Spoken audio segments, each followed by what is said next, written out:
pretty amazing when you look around. Construction is probably one of the most important professions out there.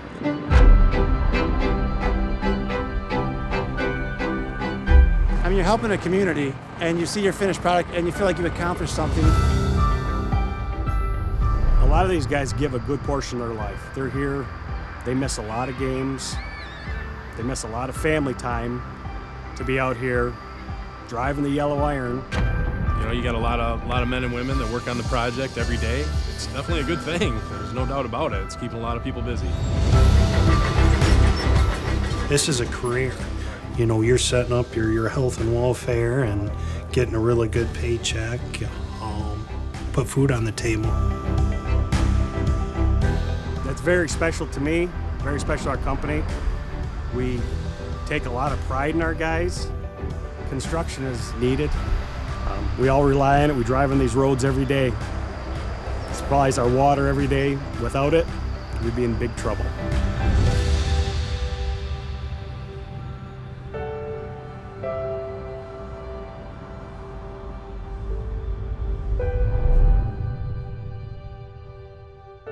So MIDA is the Michigan Infrastructure and Transportation Association. We represent the heavy construction industry across the state of Michigan. That includes road builders, underground contractors, bridge builders, pavers, demolition contractors, etc.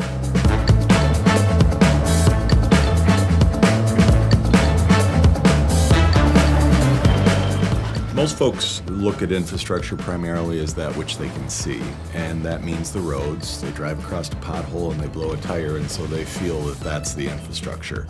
The infrastructure that goes unseen, yet still impacts them, is the underground infrastructure, because you can't see how it's affecting you, you can't see how it's falling apart.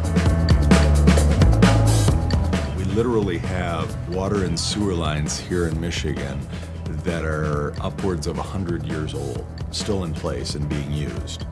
Obviously, there's an issue with that type of infrastructure where sooner or later it's going to fall apart. If we let our roads, our bridges, our sewers deteriorate to the point of failure, where it falls apart, it's much more costly to fix that failed piece of infrastructure than it is to make the ongoing repairs that are needed or to fix it over time to keep the asset that we have working for us.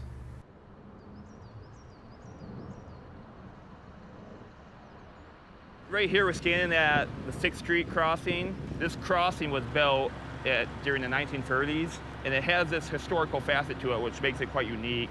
Our team actually recreated these railings, so it'd be the exact same structure, a little bit longer.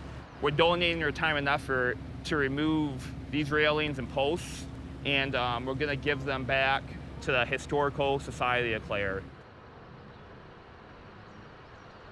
I love my job. I get to do something different, learn something different every day.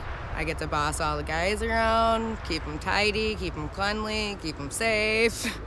They need it.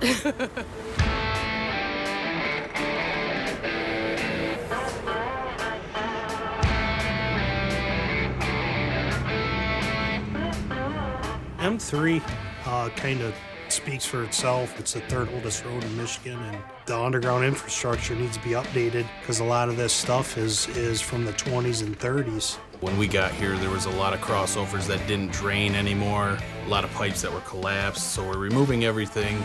And then the road is, I mean, if you drive down M3, you know that road is not very good because your car shakes a lot as you're driving down. Obviously jobs are created, right? When you build a road, there's 100, 150 guys out here a day working on this road. The piece that is behind the scenes that you don't see when you drive by a job site, I mean, the people in the office, you have myself as a project manager just in the office. I got another guy that kind of helps me out here and there. And then we got accounts payable, accounts receivable.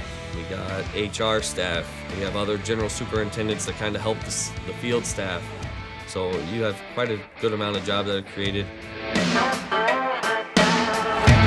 Just the Court Street project for the city of Flint. It's a water main replacement and road rehabilitation project. The road was in terrible shape when we got here, and we replaced all the water main. And then after we got about halfway through with the project, they realized that the storm sewer was in terrible condition also, pretty much double in the size of the infrastructure of the job. A lot of it's a lot older than what the road is on top of it, so all of us we take for granted because we need that water, we need the sewer. All we see in the end is the road. The pipe that we're putting in is supposed to be a 100-year pipe. You shouldn't have to touch this road for a long, long time. The history of Michigan's infrastructure is one that was once very proud, and we led the nation in a lot of different ways. We built the first mile of interstate here in Michigan. We were the first state in the nation to use concrete as a pavement on our roads. In the 70s and early 80s, to protect the Great Lakes, the great natural resource that we have, we used state, federal, and local money to redo our sewers and water systems all across the state and the local communities. Since then, folks in the decision-making areas have decided it was done in the past. We don't need to focus on that anymore. We can look for other priorities. But now I feel that there's a shift. The public is now beginning to put pressure on their elected officials to say, we need to reinvest in our infrastructure. It needs to be a priority. It is a priority for the voting public. With our geology here in Michigan, which a lot of folks don't even understand, we have one of the most challenging geologies in the nation. We are the Great Lakes state, and that means we have aquifers all over the place under our roads and underground. And obviously flowing water will affect how our system reacts to it. It's being called a once-in-a-500-year flooding event, and it isn't over in mid-Michigan. Now, the Edenville Dam, which failed last night, and the Sanford Dam north of Midland. Both dams already had questionable track records. The rushing water mowed down trees, destroyed houses. It pushed semis and buses around like they were toys. And you know, we have the situation with the dams is dire, and folks don't always realize that it might impact them. It flooded out tons of basements in that community. The area still sits literally dry, and there are hundreds of dams across the state. A high percentage of them need some attention, and yet we don't have a true funding mechanism for our dams that's ongoing, long-term funding that constantly puts money into those repairs. It's just not there right now.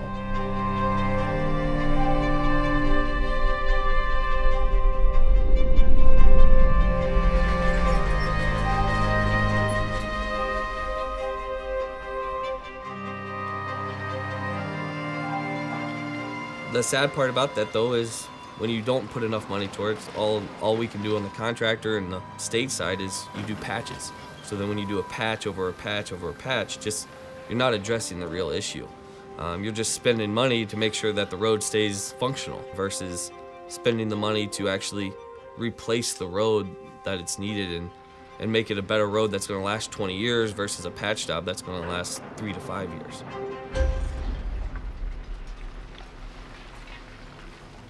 Every asset of infrastructure that we're talking about, roads, bridges, sewer, water, dams, whatever it is, impacts our daily lives.